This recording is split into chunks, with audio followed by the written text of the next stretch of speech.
Hello दोस्तों, मैं सरोज पंडित स्वागत करती हूं आप सभी का अपने यूट्यूब चैनल में। मैं आप सभी लोगों के बीच एक छोटा सा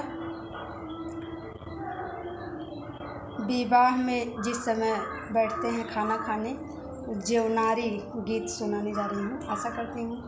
कि आप सबको ज़रूर पसंद आएगा। जो लोग मेरे चैनल पे नए हैं तो मेरे चैनल को सब्सक्राइब करिएगा, शेयर करिएगा, कमेंट बॉक्स में बताइएगा कि मेरा गीत आप लोगों को कैसा लगा। तो चलिए मैं आप लोगों को गीत सुनाती हूँ, आप लोग गीत सुनिए और आनंद लीजिए। अगहन मासे समधि काहे ना आई लीजिए, अगहन मासे समधि काहे ना आई लीजिए, चाउर के अधिकारी जी, चाउर के अधिकारी जी, अगहन मासे समधि काहे ना आई लीजिए,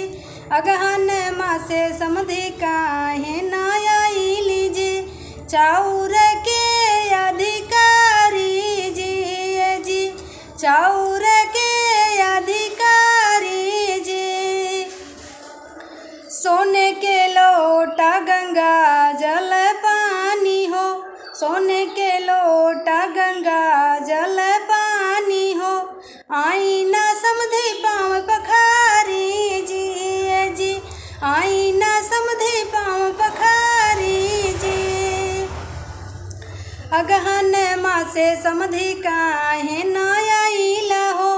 अगहन मासे समधि काहे ना आई लीजिए, चाउर के अधिकारी जी, चाउर के अधिकारी जी,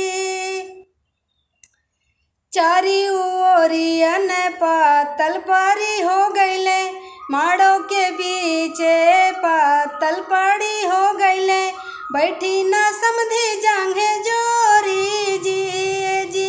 बैठी ना समधि जांघे जोरी जी, दाले पड़ी हो गईले भात पड़ी हो गईले, दाले पड़ी हो गईले भात पड़ी हो गईले, कटहर के तरकारी जी, कटहर के तरकारी जी, दाल पड़ी हो गईले भात पड़ी हो गईले, दाल पड़ी हो गईले भात पड़ी हो गईले, कटहर के तरकारी जी, कटहर के तरकारी जी, अगहन मासे समधि काहे ना आई ली हो, अगहन मासे समधि काहे ना आई लीजिए, चाउर के अधिकारी जी, चाउर के अधिकारी जी।